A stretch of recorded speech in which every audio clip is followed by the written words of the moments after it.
Gumawa ako kamakailan ng radio-controlled na sasakyang panghimpapawid na kayang mag-vertical takeoff at landing at optimize para sa stability at efficiency sa sukat ng modelo. Matagal ko nang gustong gumawa ng modelong parang totoong lumilipad na V22 o Osprey. Ang Osprey ay parang eroplano na may helikoptero sa dulo ng mga pakpak para sa kontrol habang nakalutang.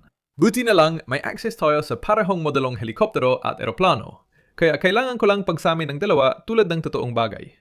Maraming tao na ang gumawa nito dati sa pamamagitan ng pagbabago ng disenyo ng helikoptero. Kahanga-hanga dahil naisiksik nila lahat ng mechanical na bahagi sa maliit na espasyo. Pero kahit hanga ako sa effort dito, mahirap bigyang katwiran ang gastos at bigat ng mga bahagi para sa proyektong ito. May mga mas maliit na modelo na gumagamit ng pandarayang solusyon, tulad ng pagtatago ng maliit na ducted fan sa likod ng fuselage. Inalis nito ang pangangailangan sa helicopter rotor heads para sa pitch control kapag lumulutang. Ngunit hindi ito perpekto kapag nasa lupa. Kita ang malaking butas sa fuselage na maingay at matinis kapag lumulutang. Kinokontrol ang dati kong VTOL eroplano, ang pitch axis sa paglutang sa pamamagitan ng pag-tilt ng mga motor pabalik at pasulong, at mahusay itong gumagana. Magiging kakaiba ang itsura kapag mabilis mag-tilt pabalik at pasulong ang malalaking Osprey engine na cells. Ito ang plano ko. Ilang taon na ang nakalipas, gumawa ako ng modelong helicopter gamit ang Tatlong-D printed na rotor head at kakaibang electronics.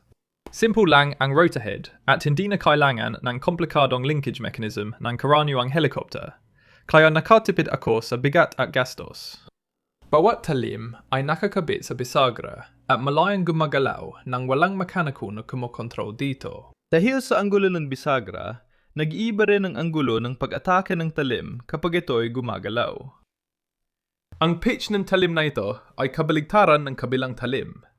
Dahil malayang umiikot ang mga talim sa bisagra, kinokontrol natin ang pitch sa pagbabago ng bilis ng motor. Halimbawa, kung ang motor ay magbibigay ng lakas para tumaas ang revolutions per minute, bahagyang mahuhuli ang dalawang talim, kaya mataas ang anggulo ng pag-atake sa isang gilid at mababa sa kabila. Mangyayari rin ito kapag biglang preno ang motor, pero kabaligtaran ng pitch ng talim. Ngayon, nagiging mahirap kapag nalaman natin na ina-adjust ng helicopter ang pitch ng talim kada ikot ng rotor head. Halimbawa, gusto natin ng mas malaking lift sa isang gilid at mas kaunti sa kabila. Kailangan pabilisin ang motor sa kalahati ng ikot at pabagalin sa kabila, kaya umaatras abante ang mga talim ng ilang beses kada segundo. Nakakamit natin ang control sa motor sa pagsukot ng anggulo nito gamit ang magnetic encoder sa ilalim ng baras ng motor. Gamit ang kaanting code, pwede nating i-multiply ang pitch input sa sine ng motor angle para maglagay ng sine wave sa throttle output. Kapag nakakabit na ang rotor head, kita mas malaki ang pitch ng talim sa isang gilid kaysa kabila. Nung ginawa ko ang dating helicopter, ilang beses ko itong nabangga bago gumana. Sa proyektong ito, gusto ko sanang hindi na ito mabangga kahit minsan. Gumawa ako ng test rig na papahintulot sa motor at rotor head na pumihit sa isang axis, at mukhang maayos naman ang takbo nito. Lalo na kapag slow motion, halatang mas malaki ang angle of attack ng talim sa isang side kaysa sa kabila. Pero may kulang pa sa setup na ito. Ang totoong Osprey ay may tig-tatlong talim bawat rotor, hindi dalawa. Kaya nag 3-dimensional print ako ng rotor head na may tatlong talim. Dalawa may parehong hinge angle at ang isa naman ay baliktad ang hinge angle. Ito ang advantage ng pagkakaroon ng test rig, dahil pwede kong subukan ang mga bagay na ito nang walang masamang epekto. Pero nakakagulat, maayos din gumana ang 3-bladed rotor head. Sa slow-mo, mukhang minsan ay nasa maling anggulo ang mga blades kapag dumadaan sa midpoint. Pero sa karamihan ng ikot, tama naman ang pitch angle ng mga blades, kaya ang lever ay tumitild pa kaliwa. Susunod babaguhin ang test rig para makita kung paano ko kontrolin ng rotor ang pitch axis ng sasakyang panghimpapawid habang nakahover. Nilalagay ang accelerometer at gyro unit sa braso para sukatin ang precision ng galaw. Pwede tayong mantagtag ng pabigat sa braso para tumaas ang inertia at mas masimulate ang malaking fuselage ng Osprey na umiikot pabalik-balik. Mukhang may maayos pa din itong control authority kahit may dagdag na inertia mula sa mabigat na braso. Kita sa slow-mo kung gaano kahirap para sa magagaan na plastic na blades ng helicopter. Kaya umorder ako ng blades na halos kasing laki, pero para sa mas aerobatic na helicopter, kaya mas matibay at matikas. Nagbigay ito ng mas kontrol sa rotor head, pero kapag pinatatag ang isang bahagi, may iba namang bumibigay. Mukhang magiging problema yan ng kaunti. Ay. Dinesenyo ko muli ang hub ng ulo ng rotor gamit ang aluminyo at pinatibay ang mga bisagra para maiwasan ang ganitong uri ng pagkasira. Ngayon, hindi lang malabong sumabog ang ulo ng rotor, mas gumanda pa ang performance nito. Kaya't sa madaling salita, nakagawa tayo ng isa sa mga radio-controlled na helicopter na ito sa mas mababang gastos at mas simple habang nakakatipid din sa bigat. Bago ko buuin ang mga bahagi ng eroplano para magmukhang totoong Osprey, bubuin muna natin ang panloob na frame gamit ang glass-reinforced plastic sheets tulad ng dati kong VTOL eroplano dahil madali itong gupitin para sa mga bahagi. At ang mga ito ay pinagdugtong gamit ang mga 3-dimensional na nakaprint na bracket. Pinili kong gumamit ng 2mm makapal na mga sheet para sa projektong ito dahil kailangan kong maging matibay ang frame.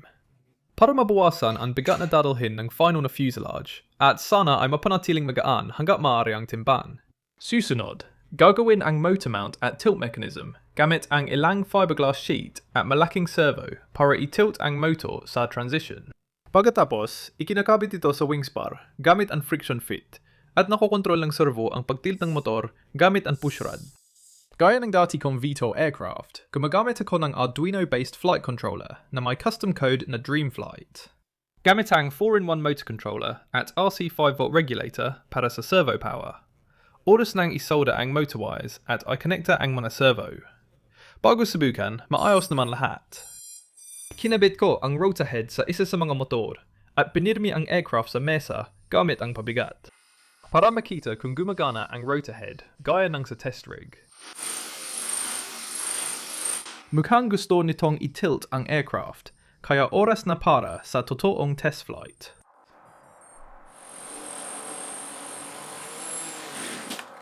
Di pa ito ang gusto ko, pero matapos ng konting ayos, may pag-asa na.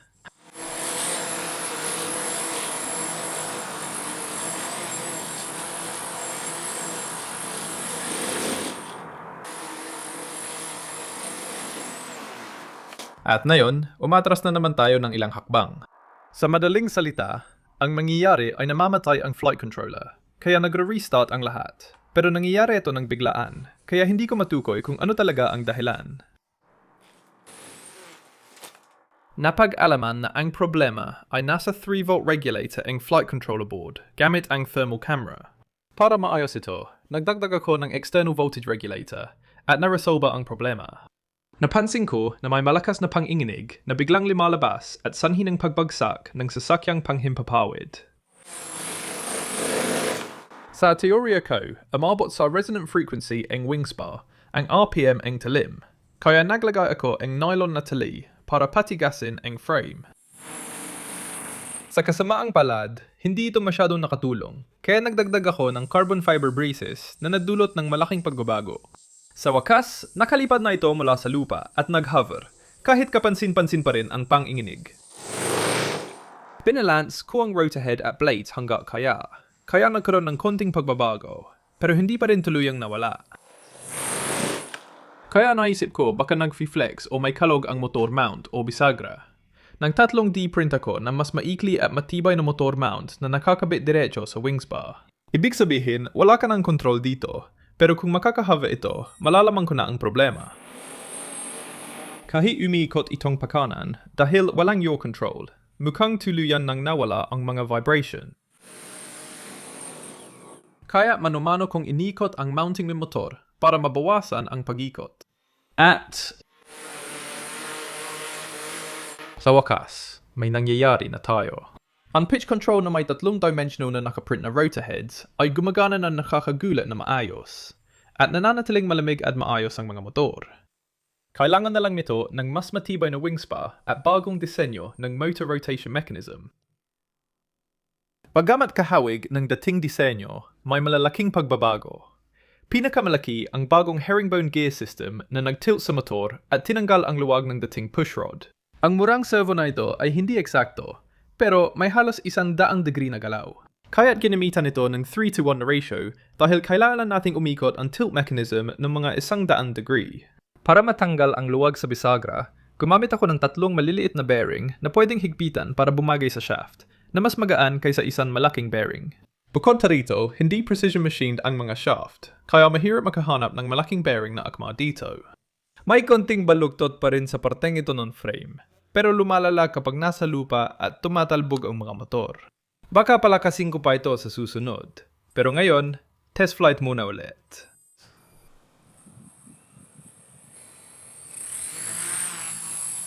Sa wakas, lumilipad na ito ng walang brace sa wingspa at nakakabit na ang kumpletong mekanismong pampihit ng mga motor. Nakakagulat, matatag pa rin kahit mahangin. Madali itong imanyobra.